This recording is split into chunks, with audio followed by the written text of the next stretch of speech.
let's see, when was it, May 11th? 6:32.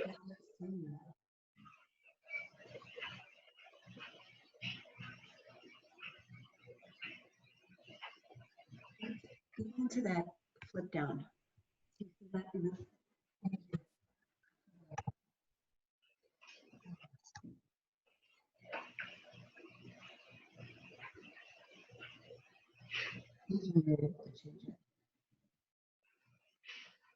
Bobby's just coming in now.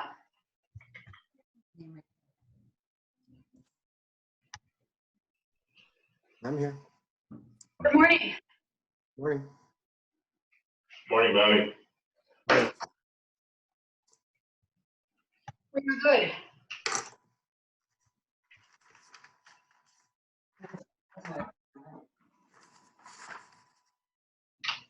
All right, good deal. Can you guys all see the screen too? Yeah, it looks good. Yes. Readable? Great.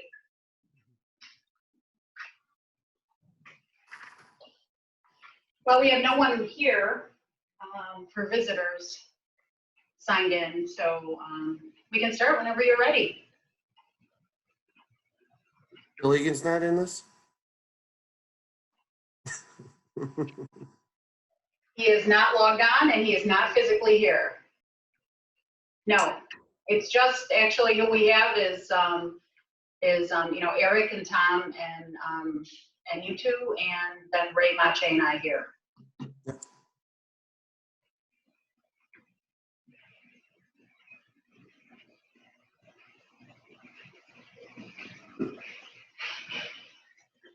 And so we can start whenever you're ready. Oh, I'm sorry. I'd like to call to order the Finance Committee meeting. Today is May 14th, 2020.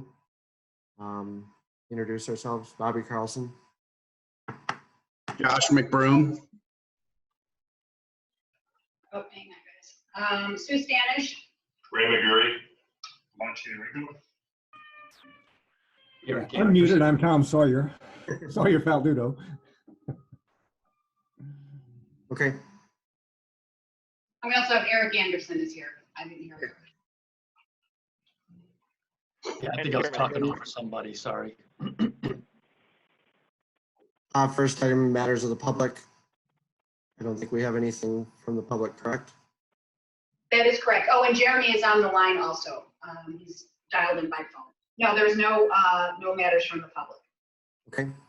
Next, approval of the minutes. Move to approve February 6, 2020 meeting minutes. So moved.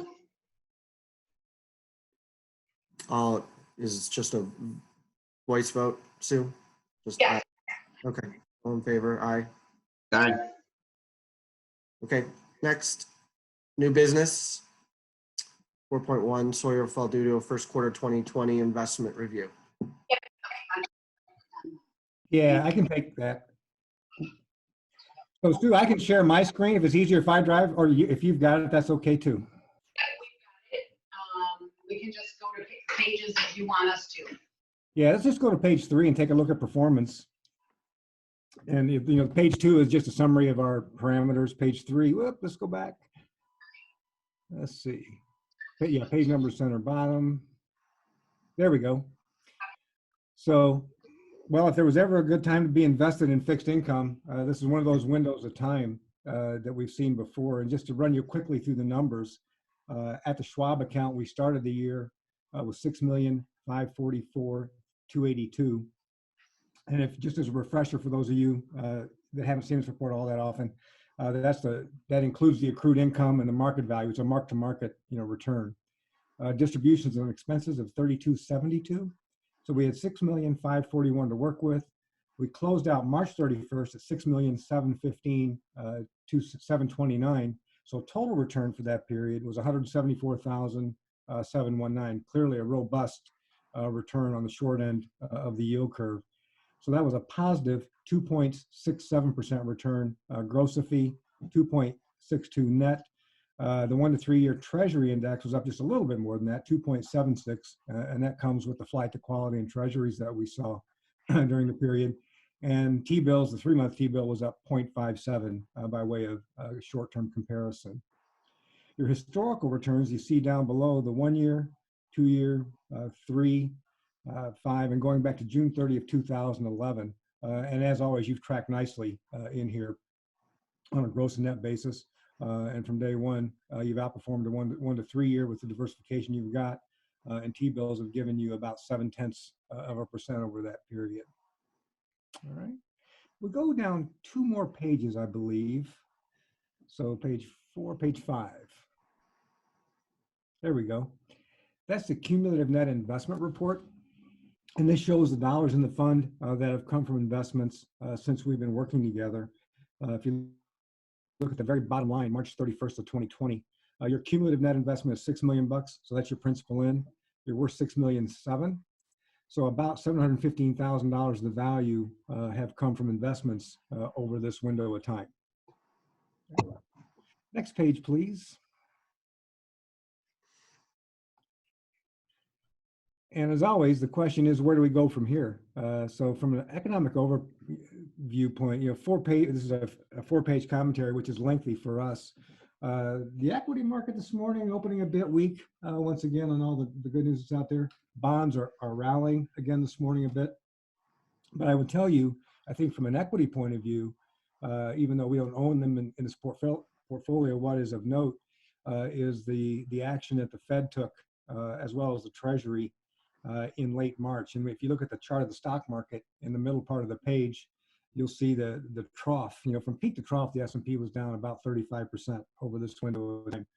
And then you saw a bit of a rally, and that came with 3 things: really, the Fed and the Treasury in large part noting that they would provide support to credit markets. That certainly helped the municipal market rebound a bit in terms of credit spreads, and add took a bit of the fear trade, if you will, out of the equity side. Bring forward 1 more page, please. Hey, Tom, for some reason, you just started getting garbled. I don't know if everyone else hears that. Oh, I'm sorry. Yeah, How do I sound now? Is Yeah, that it broke better? up a little bit. You're better now. Yeah, okay, good. Yeah, I'll move a little closer to the screen. Maybe it's the acoustics in my office. Can you repeat just the last couple sentences that you said? I will. I think the key takeaway when looking at the stock market as a barometer of what we're facing is the fact that the Fed and the Treasury really stepped in to support credit and continue to. You know, Chairman Powell spoke a bit yesterday out for the economy, and basically said a couple of things. In one hand, don't panic. On the other hand, it's going to be a long crawl out. And he did comment that, because we do get asked this question a lot, he's not in favor of negative interest rates, though their tool chest is wide open for whatever they need to do to support the economy going forward. So I think that took some of the fear out of the equity side of it. Previously was that action, although the market really didn't like the commentary that we've seen thus far today. All right, so if you could take me down 1 more page, or Bridget, whoever's driving, we'll go to the next page. And this is just of interest, I think, to you. If you look at the box in the middle part of the page, I won't wear you out with the economy here, but I found it interesting when you look at the different sectors, the 11 S&P 500 economic sectors, that it's no surprise that the world is awash in oil. We ran out of places to put it, and that was the worst performing sector. While my favorite new bit of investment lingo that's been coined are the stay-at-home stocks, the consumer staples, technology, healthcare type names, have been better performers, albeit still negative during this period. Let's go to page 8 of our report, the next page.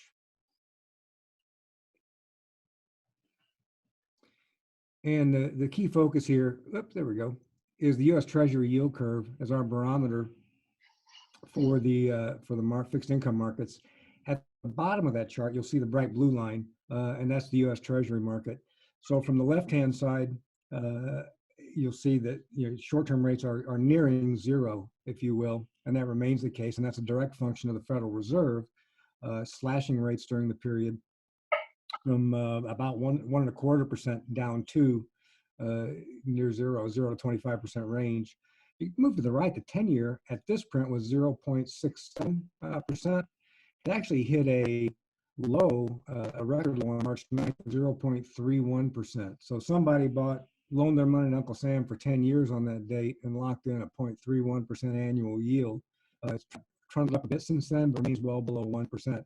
Suffice to say that rates are low across the maturity spectrum and likely to stay that way a while. The chart at the bottom is of interest, and it's of interest to us in this group in that it really shows the volatility of interest rate spreads through the end of March when activity really picked up. And you can see to the left-hand side, early in the quarter, it was a pretty smooth relationship. To the right-hand side, credit spreads widened out quite a bit. And really, including U.S. government agencies, all at the expense or all in favor of U.S. Treasuries. We do own taxable municipals, of course, in this fund, and we're getting a pretty good yield kicker out of them. That has settled down a bit since then, and yields have come in. But I think it's worth noting the spread widening that we saw. We'll take a little closer look at that in just a second. And then the final page of our commentary, page 9, is next, if you would, please. And just gives you some indications of yield. Suffice to say that from a portfolio perspective, we're inside of 3 years, but you've got to be just a little bit longer to pick up some spread. There's a hint of steepness in the yield curve. So we've got your duration kind of above the mid-range, but still less than 3 years, so relatively short. Let's go to the next page, please. And it's, as always, I call this the most important page in our presentation to you.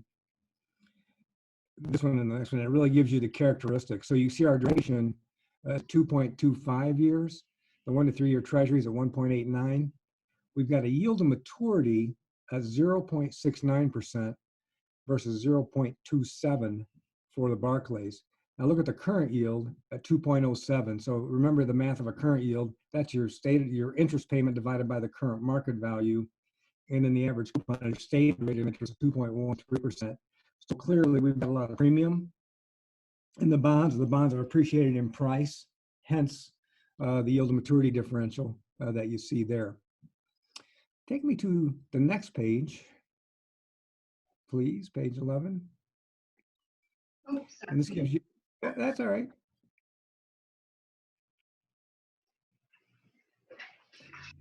And I'll wrap it up from a couple of directions here. This shows you the how we're diversified in the portfolio. We've got about 11% in treasuries, 62% in agencies, another 7% in callable agencies, and then about 20% in municipals. If you look just a couple of columns to the left of that, 1, 2, 3, 4, you'll see the yield characteristics. And clearly we're picking up yield in the taxable municipal component of the portfolio. And again, credit quality is king here, and they're all GO type names. So within that market, in this kind of economy, we're very mindful of the credit. From a cash flow point of view, you're still generating $133,000, almost $134,000 in hard dollar interest income into the fund. And you see that the third column from the left. So that gives you a sense, from budget, planning point of view, what you're getting in real dollars in currently. There's a lag effect to this, and 2 things I'd point out. One is that in 6 short weeks, money market yields have plummeted, where we were nicely north of 1% going into the end of the quarter. You're going to see that drop down to 0 pretty quick. The last time I looked on Schwab at the government money market funds, we were down approaching 30 basis points here. So that's going to come down quite a bit. And then in our public fund accounts in general, depending on the nature of them, some of the fire protection districts and municipal funds, we've actually been letting a little bit of cash accumulate with maturities to the extent that we could invest them in money market and get an equivalent yield. That may change, but we've certainly had some conversations with different entities about liquidity needs, perhaps. And given the uncertainty what will happen with different taxing structures and when the money will be paid.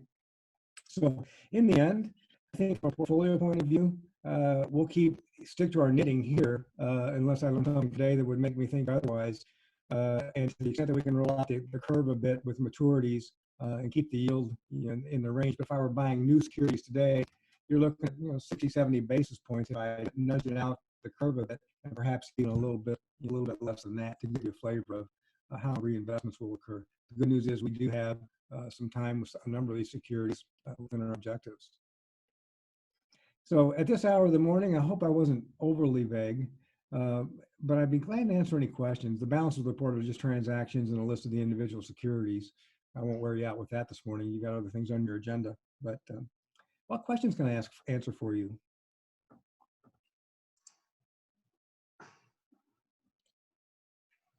I don't have any questions. I don't have any, Tom. Very good. Yeah, Yep, thank you. I sounds good. appreciate it. And, you guys are letting me off easy at this hour of the day on a Zoom meeting. Mhm. And just, Tom and I had spoken early on when everything came, hit us in March of what was going on. And when we're talking at a board level and cash flow, these funds we have planned to keep invested, our long-term reserve funds that we do not anticipate having to pull anything out of here. We're by far earning the most with these, the 6.7 million here. So that is the plan going forward, is we would not need to ever touch these through this year. Yep, go fixed income. Oh, fixed income. Oh man, you're not kidding. Ready to move on, Sue? Yeah, we can move on, and we'll pull up Eric's presentation next, which is, I can do that Tom, right want here. to take off? Oh yeah, Tom. Yeah, you don't need to stay unless you want to. I might hang around for Eric's presentation if you don't mind, just to get a flavor of what's going on the Muni side, and then take off in a little bit for another meeting. But I'd appreciate that. Yeah, it is riveting, and Eric was. Like mine, I'm sure.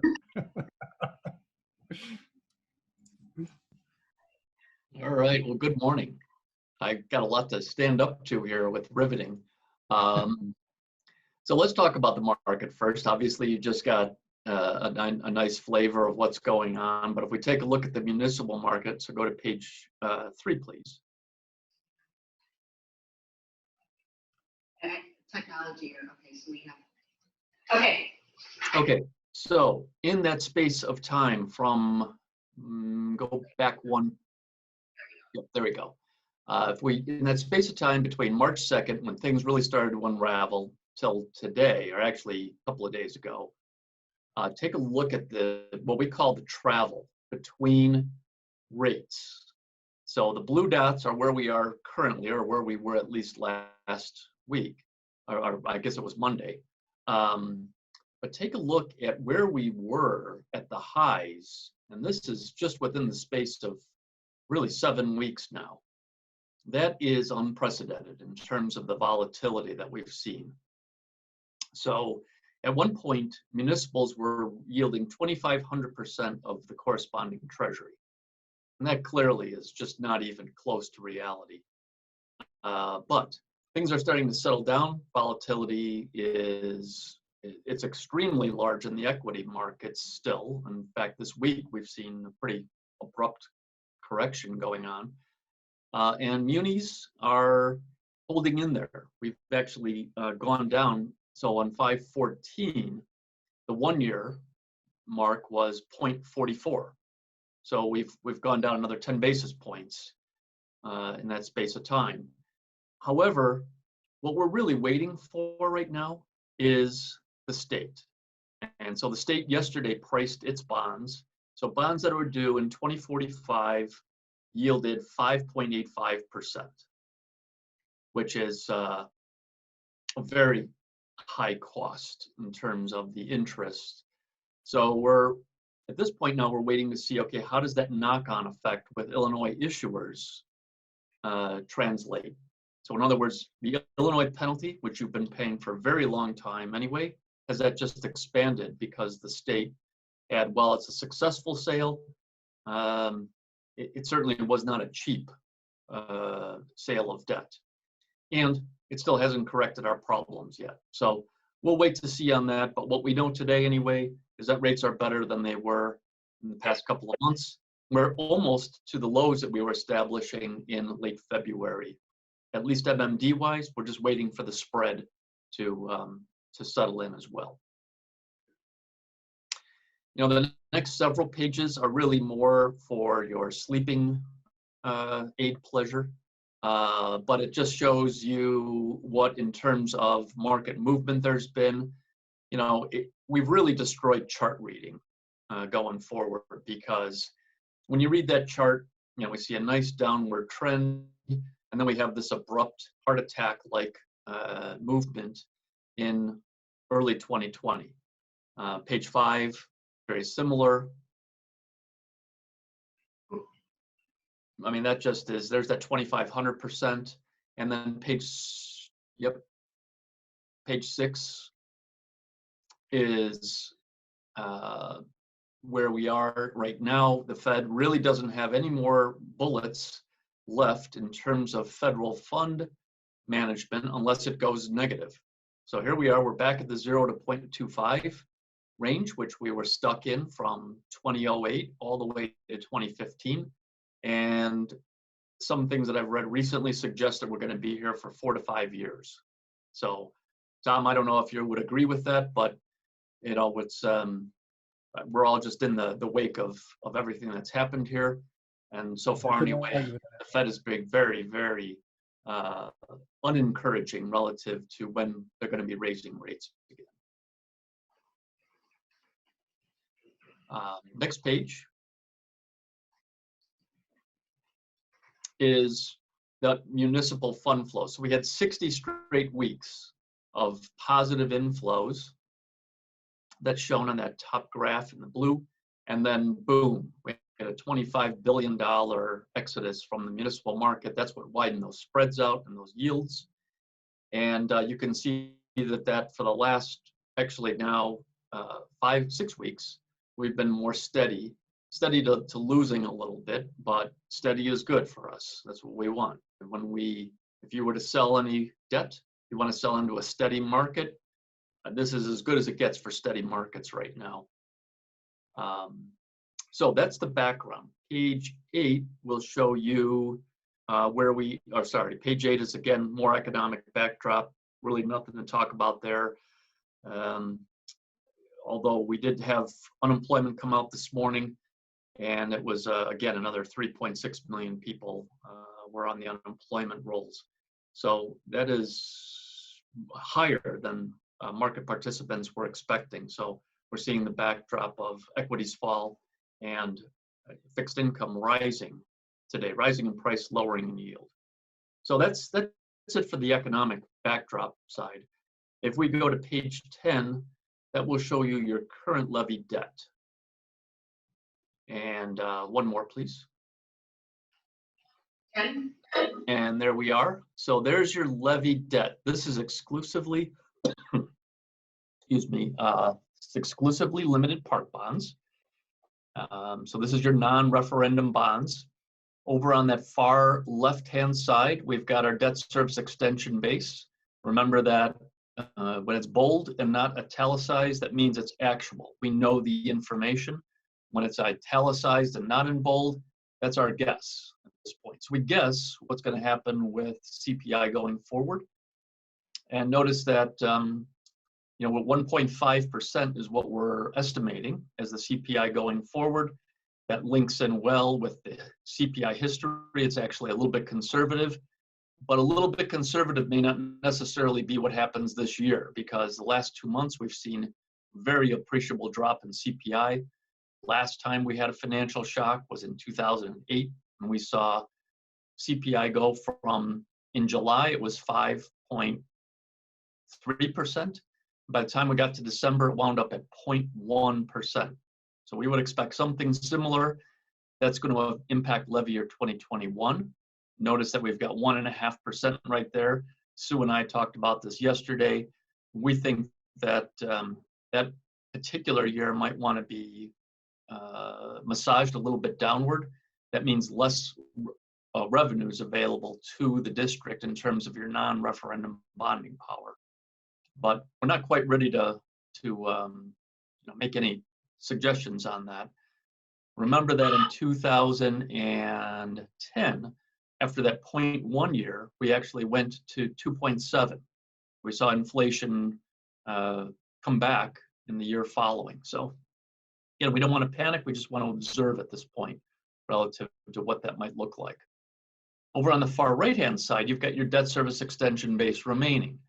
We're in levy year 2019 right now, which is calendar year 2020, and you have a negative debt service extension base remaining, meaning that the district needs to make payment from its operating funds, which we were expecting all along. Notice that when we get out to levy year 20 and thereafter, for a few years especially, we've got a very modest headroom, and then that continues to graduate until we get out to 2027, where we exceed the $1 million mark, and then 2038, pretty long way from now, when the district has its full complement of non-referendum bonding available to it.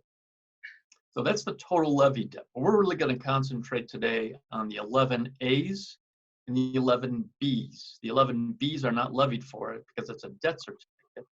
11As are levied for, and those become callable on January the 15th, 2021. So we're getting close to that number. On the next page then, just graphically, we show what's going on. There's the headroom that's available. And again, that dashed line is the 1.5% debt service extension baseline, which we know is incorrect. It just provides us with a nice map, a roadmap to what's going on or what our expectations might be in the future. What I've done there too is I've called out specifically the 2011A limited bond debt service, which is marked as the barbershop polls, beginning with levy year, well, we show levy year 2018 and 19 just for reference. 2020 and thereafter is what we would really be impacting. So it's right at the front of the curve. And that's where we have spoken for most of our dollars. If we go to then the next page, that shows you how much is left on the 2011 A's and B's. So originally that was almost a $10 million issue, and we have about $7.1 million remaining, of which about $6 million is callable. It's callable January 15th of 2021. We go back 90 days on that. That's when we can refund this as a tax-exempt borrowing. That tax-exempt borrowing, if we were to do it, say, for instance, right now, it would be taxable. And so we want to wait for the motivation of tax exemption until October the 17th. We're going to talk about how we might do that here in a bit. Should be noted that the feds right now are considering moving, or well, it's been, I don't know how much they're considering it, but it's certainly been, they've had a strong knock at their door to change what was called the Tax Cut and Jobs Act of 2017, which didn't allow for advanced refundings any longer on a tax-exempt basis. Lots of lobbyist groups, as well as all of the state governors, are continuing to ask the Fed to repeal that so that folks like you could issue on a tax-exempt basis and not have to wait to within 90 days of the call date. So we'll see what happens there, but right now we're just going to assume that the feds do nothing in that regard. So if we take a look at the pro rata savings on page 13, this actually suggests that we go to an October 17th funding date, save about $141,000 net. This is on a pro rata basis, so we just take the debt that is currently outstanding as a relationship to where it could be on a pro rata basis and show you the savings. So more upfront because there's more debt service upfront. That's about at a 1.53 yield. We think that might be a little high right now, but again, with volatility and such, better to be a little bit conservative right now. Plus, if we were to engage this, we would be looking at a forward settlement, so there'd be a little bit of a premium there as well. So just taking a quick step back, the district did a forward settle back in 2016, where it adopted early, settled when we got to the close to a current refunding, and was able to place that with JP Morgan Chase. And we wound up, that was actually a very good transaction. So you've been down that path before. It's worked once, and it's our suggestion that we pursue that again potentially. The 2011B debt certificates on the next page. Less to refund, so less savings, and there we're looking at about $74,000 net. Notice that that rate is 172, so a little bit higher, based mainly on security provisions, as well as the cost of issuance on a smaller deal are gonna be a little bit higher and influence that rate. So that second sentence over on to the far right-hand side is really important. Certain bidders may not be interested in bidding on debt to be paid from operating revenues. And so we would expect a lower participation on this financing. In fact, if we were to say an entity like JP Morgan Chase would be very interested in your limited park bonds and likely would not bid at all on your debt certificates. That's the stance that they've been taking now for quite some time, before COVID certainly, but they would only do it for, they would only consider it for projects that are called essential projects. And so this likely wouldn't qualify for that. So we would need to go elsewhere with it, except we've got an idea there. If you go to the next page, on page 15, what if we were to combine the two issues? So you have plenty of non-referendum debt limit authority remaining. What you could do is refund the debt certificates with limited park bonds. There, we're going to expect better bidding, certainly, because it's a tax-backed type of issue, and because of some efficiencies relative to the two issues, as well as a lower cost of capital, we would expect that our savings would grow to right around that $250,000 mark. And again, this is organized as savings that are pro rata in nature. Well, what happens then to our debt service extension base? On page 16, we see that now, because we've structured your debt certificates to be paid for from your limited park levies, we don't have a sufficient amount of of debt service extension base headroom remaining. And so you would be making those payments from your operating funds, exactly like you do with your debt certificates today, except it comes in the form of a limited park bond that doesn't have a sufficient amount of levying capabilities to levy that in full. So similar to what you did in 2018 and 2019, where you had negative debt service extension base remaining, we would have the same situation now going forward for about 4 years. That also means that you're not issuing any limited park bonds for the next several years.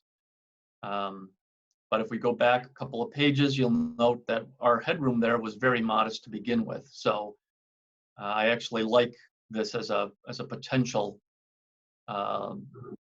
situation. You might go backwards if you would. I'm sorry, I'm all over. Hang on, I will get there to our. How come? That's weird. Maybe I can just pull it up over here.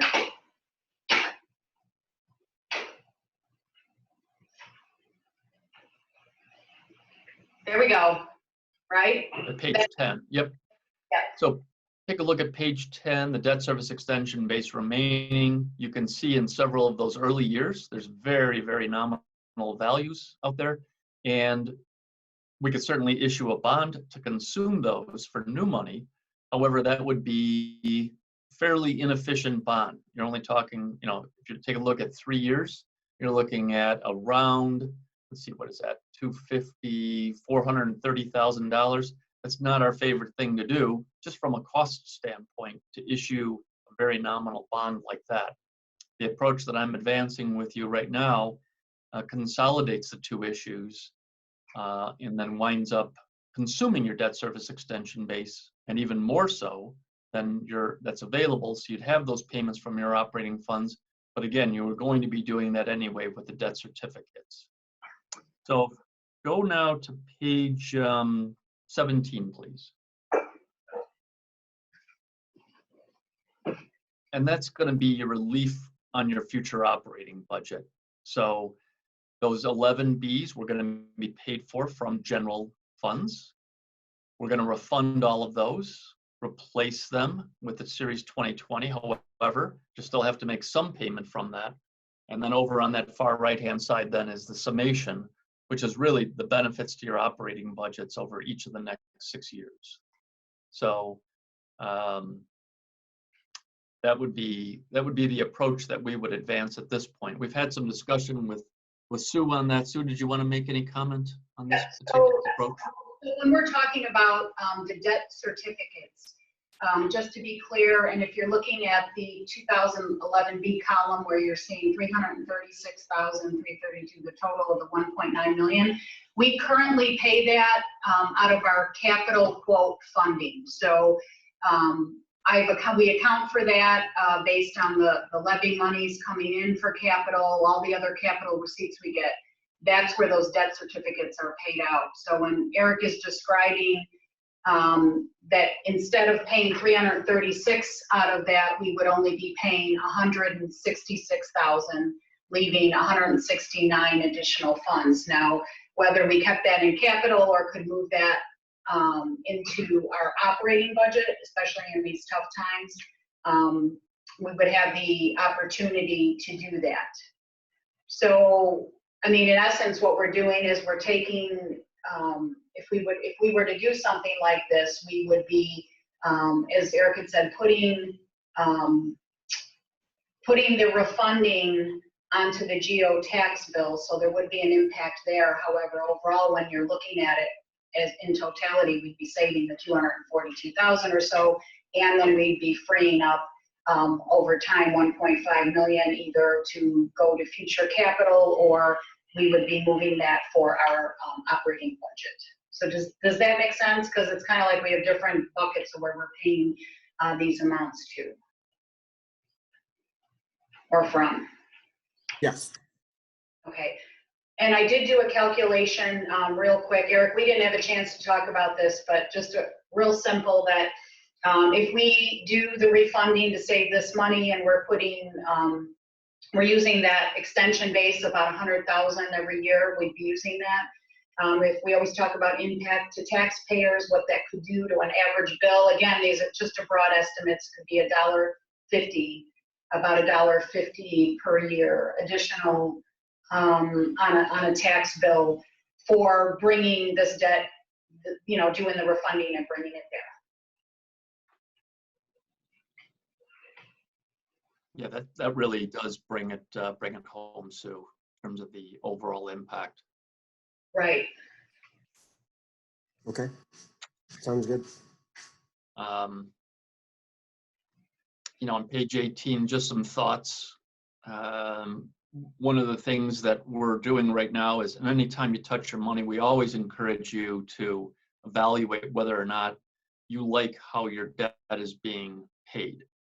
And obviously, as Sue said, we're in a unprecedented time.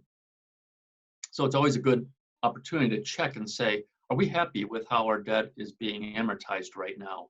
Or with interest rates at generational lows, should we do something like lengthen our retirement and give us a little bit more headroom, give us some opportunity earlier to engage capital projects or whatever the district desires? One of the things that really concerns us is your debt limit authority. You've got plenty of it right now, but back in 2008, 2009, we saw the impact into the real estate market, and we saw what I think it was 3 or 4 years consecutively where your EAV went down. Last thing we want is to have debt service extension-based capabilities, but not debt limit issuance capabilities. So we still have a little bit of work to do on that, frankly, and it's a little bit of guesswork as to what's going to happen in the future. But what we're advancing right now is probably the most conservative approach. But I think we're going to need, before we land on this finally, I'd like to share some additional information with the committee and the board to make sure that this would be the direction you'd like to go to. As that last point comes out, many of you were there for the July 18 introduction of the model that Sue and I have spent lots of time on. And we didn't plan for a pandemic, obviously. And so we still have a lot of data still left to crunch in terms of how we proceed and still give you enough, I guess, safety and security relative to your debt service payments. We're going to talk about that in just a couple of minutes. Page 19 gives you a flow.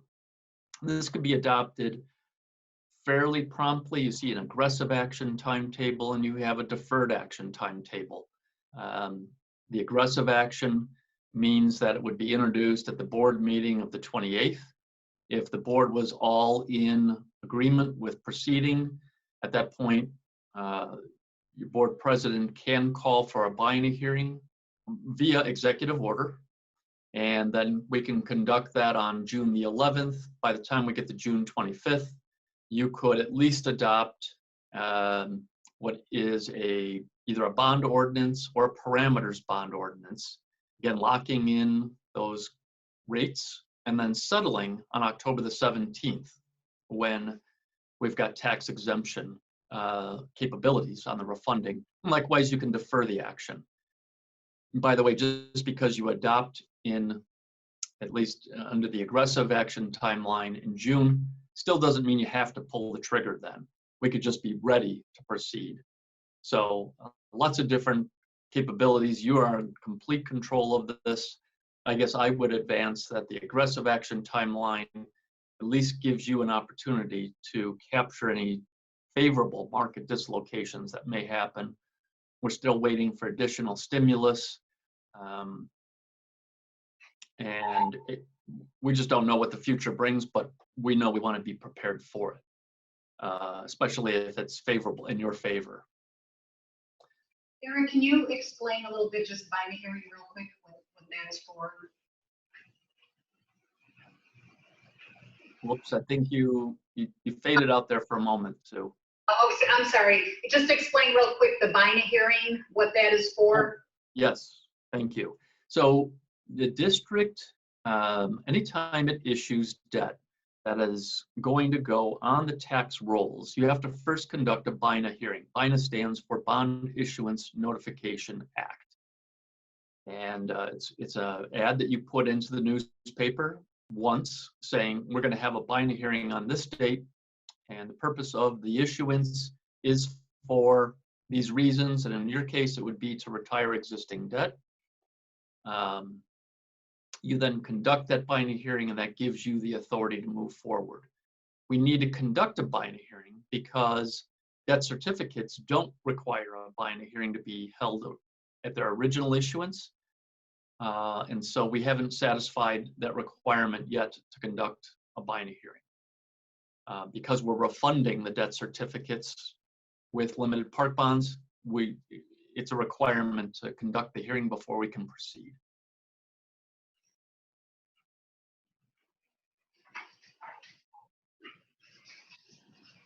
Great. Any questions you may have? No questions. Josh? No. Okay, thoughts on where we go from here with this? You comfortable moving forward? Do we want to maybe take this to the board, the opportunity on the 28th? That would be our next step as the committee goes. Yeah, I think so. Yeah, take it to the board. Okay, thank you. And then if you want to just go to page 20 real quick, this is something that we're going to just talk about very generically right now, but obviously extensive disclosure is going to be made on your next bond offering relative to your finances, demand for services, all of the other impacts associated with COVID-19 that we know today, and those are hard to get our arms around.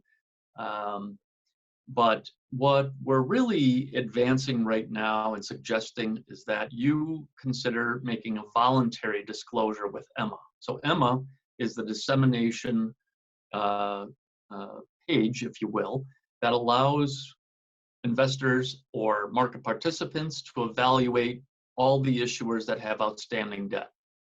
You're required to post that whenever you do a bond transaction, or if a material event were to occur, and there's 15 material events, you've not triggered any of those. And so you're not required to do anything at this point. But we are suggesting that you do a voluntary disclosure. And so, take a look at that headline that I show right in the middle of the page. Those are primarily issues that have had a trigger of a material event. You've not, but what we would say is that we would tell the market, we know there's a problem. We think it's going to be material to our results for a period that we don't understand yet. It's an uncertain period, but it's not going to impair the ability of the district to make its debt service payments in full and on time. And that is what we've been advancing here recently with all of the folks that do business with me. And it's the SEC has said, yep, we're very supportive of you providing voluntary disclosure to the marketplace, just to tell the market what's going on. And so what we would suggest is that Chapman and Cutler, who's been your disclosure counsel, provide that, and then we post that up to Emma. We feel it's the best practice right now for issuers, and it gives you the ability to say, yep, we're on this from day one, more or less. Sounds good. Sounds good to me. Okay. All right, any other questions? Eric, I will contact Kyle then and start looking at that. Okay, I'll let him know that you're going to be giving him a rank too. So. Okay. Great. Do you have any questions? All right. Thank you. Thanks very much.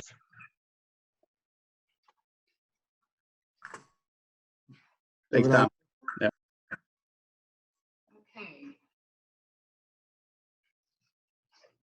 All right. Have a good rest of the day, everybody. Thank you. Thank you. Sure. Next item, 4.3, review of district's IMR F pension account as of 12/31/2019.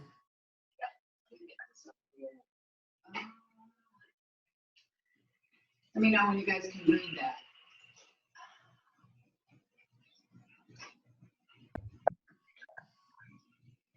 Yeah, I can. Yeah, good. Good. Okay, so this is something annually we just provide the committee. And this is the district's Imr F Pension Fund. It is the only one that we have here at the district. There are requirements for our employees over 1,000 hours by statute that have to participate in this. So all of our full-time and some of our part-time employees that are over 1,000 hours participate in this fund. So this is just a history of where we've been. So for 19, and these are results that we've gotten from the Imr F actuaries as of 12/31/19. We had close to 8.3 in qualified IMRF wages. Of that amount, our rate at that point was 7.05%. So our pension expense to the district we actually paid IMRF for the year was $585,000. You can take a look at our rate of 7.05. You can see how it's fluctuated over time, starting at a very low 5.52. You can see in the tough years here with investment returns, we went over, in double digits. Over time, it's gone down again. We do expect the rate will be going up. Our current rate is 8.66%. And then we already know our 2021 rate went up slightly at 8.81. Just for context, the IMRF average rate for employers throughout the state is well over, currently our 7.05, they're about 9.5%. So we have, through all of our years, tracked underneath, below the average employer rate for IMRF, which is a good thing for us for as much as we can control with that. I think we talked about this last year, but just as a reminder, in 19, our rate went down significantly. In part, everyone's did across the state because of a change in actuarial assumptions. And in 2020, jumped up from the 705 to the 8.6, again, based on a change. And that was one large change that was made was the interest rate assumption going from 7.5 down to 7.25%. So once we've absorbed that in 2021, you can see there was a slight increase. Regarding rates for IMRF, the investment returns drive over 60% of everything that we do. So picture $1, 60% of funding comes from investment returns for the fund. So there is a 5-year smoothing that is used in the actuarial calculations to determine rates. So to hopefully avoid spiking in 1 year when returns are good, and then when returns are bad, getting hammered in 1 year. So it's a 5-year smoothing. They always work a year and ahead. So you can see 2021, we're okay. 2022 is when we would start seeing the results of the end of this year rolling into that 5-year average. Currently, right now, just estimates from IMRF, they were tracking about 10% investment loss. And that was as of maybe 2 or 3 weeks ago that I heard. We have a board meeting next week, so I'll get an update. The portfolio is so huge and diversified, it does change, but for context, in 2008, I think we were at a 25% loss at the end of the year for the fund. So, and that's the key for IMRF, is they are looking at what the returns are as of 12/31 of each year. So as of 19, we had an unfunded actuarial liability of about $2 million. Our funded ratio as of 19 was, just for the district now, this is independent for each employer, was about 91%. And our wage, we always look at our wage growth for the year, was 3.92. So you'll see tier 1, column H and I, tier 1, tier 2. So we had 197 participants. Tier 1 was the original pension that if you've been around after, I think it was before 2011, ish, you were under that tier 1 plan. So tier 2 is the newer pension plan, and the benefits are different there. The contribution rate stayed the same, but the vesting period changed. Let's see. And also the here's the summary right here. So those of us who've been in a long time, we vest in 8 years. For the newer folks, it's a 10-year. Tier 1, you can retire at 55. Tier 2, you have to be 62. There is no wage cap under tier 1, and under tier 2 for 2020, it's 116,000 wage cap. That's qualified wages under IMRF. And then the original increase of 3% is on tier 1, and tier 2 is lesser of 3% of the original, or half of CPI for those increases going forward. So tier 2, everyone paying in the same, but benefits are not the same, will cost less and will help keep bringing down our rate. And you can see over time that as people have left the district and we're bringing on more staff, we are now just about 50-50. So we're almost half and half, and as time goes on, you'll see tier 1 going down as folks retire, and as we bring on potentially new people to the district and new people to the IMRF fund, you'll see tier 2 increasing over time. This is just for information, but we thought it would be helpful that we see, and that also that as of 19, that we are in excellent shape on a actuarial funded ratio. If you look at a market value, I think we're closer to a 98%, just because investment returns were so awesome last year. And there is a reporting that shows up in the audit where they don't do a smoothing, they take market value as of one date, and that's why that percentage is so high. And that can swing a lot each year when you're looking just at 1 year of investment returns. Josh and I would like to be retroactively put into tier 1. Yeah, I know. And I can tell you here, our employees very much appreciate, and those people that are getting closer to retirement appreciate the value of and the stability of what this means for all of us here in government accounting, our folks that participate in school districts also in the plan. And that we are so well funded and don't have the stress that the state plans have and are going to be currently having to do something about.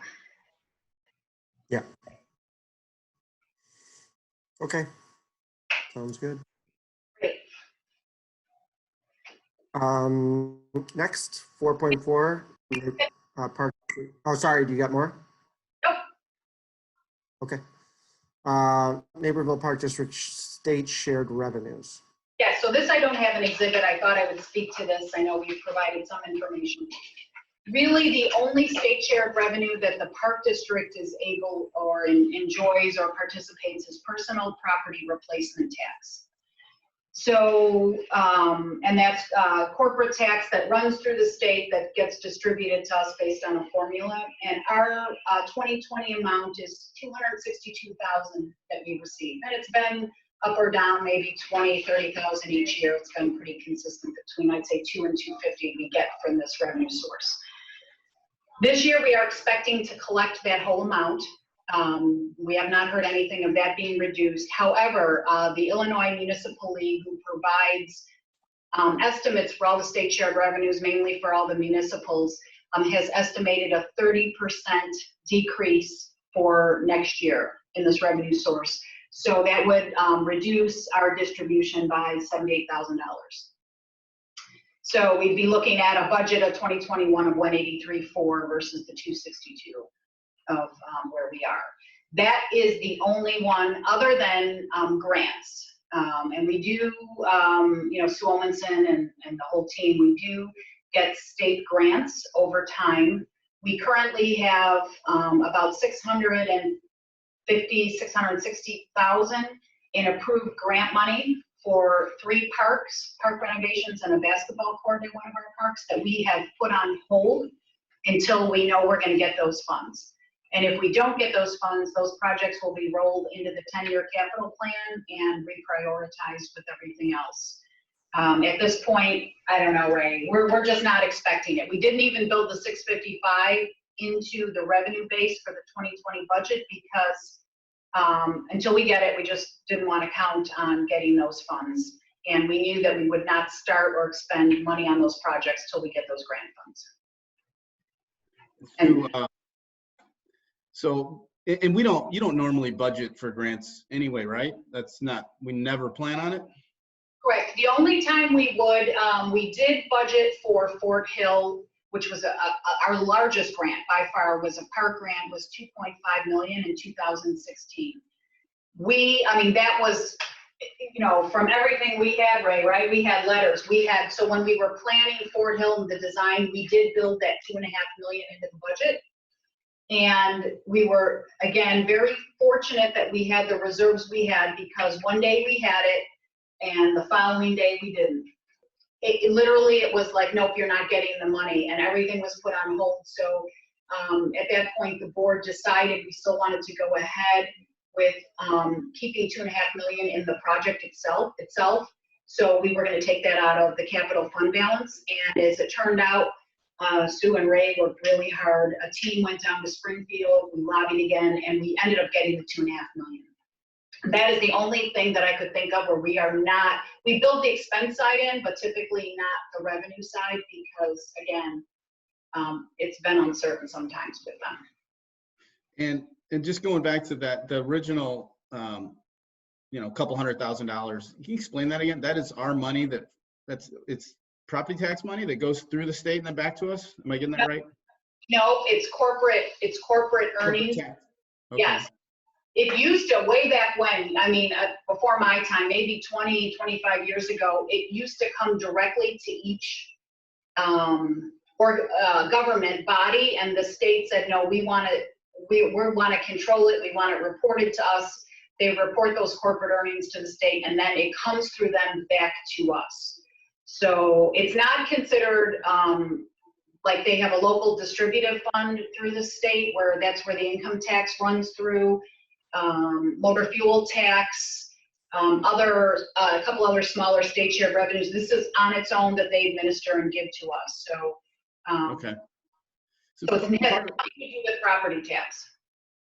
Yeah, part of the reason for my question about the state money is, one, you know, the financial condition of the state, and two, I don't know what's going to happen at the board meeting tonight or moving forward, or how we respond to the governor's order, and it's really, I think, mostly a legal question, and we're all going to be listening to Dirk and creating some plan or path forward. And I'm just wondering if outside of legal consequences of taking some kind of action, are there financial consequences in it? But it doesn't look like we're heavily relying on, you know, some of these other organizations to get huge state funding. We just don't plan for it. We don't, that's correct. So we don't, and all of these state shared revenues and the personal property tax, that is all written into to statute. Now they can hold it back, they can hold the timing back. They've done that before when they just haven't cash. I mean, literally, they didn't have the cash to make the distributions. It is not where they can say, well, we're not going to give Naperville their money, and if it's a timing difference, it's held back for every organization in the state. Does that make sense? So, and it's our non-home rule, and the way we're set up, the personal property tax is the only state, other than grants money, that we're even allowed to. We have no other options. We don't have those funding sources like the city of Naperville. All the municipals get a lot more through the state, and also the school districts who get direct funding. We are not organized that way. We rely on property tax and the program fees. And then we get this little bit here on the side, which, you know, isn't insignificant, but it's not a huge dollar amount like our other two revenue sources. Good, thanks. Sounds good. Anything else, Sue? No, thank you. Okay. Move to adjourn May 14th, 2020 Finance Committee meeting. So move. All in favor? Aye. Aye. Great, thank you. Thanks, guys. Thanks a lot. Thank Hey, you. This went okay? You think the Zoom in? Yeah. Absolutely. I can put I my, gotta figure out how to change my name on here. I don't know how to do that. yeah, good job, Emily. Nice. Talk to you guys later. Yeah. See ya. See you later. Bye-bye.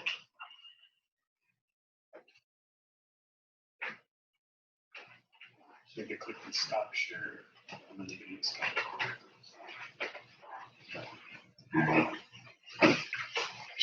I'm glad that went smooth. Yeah. This morning I was in a little panic because Bridget was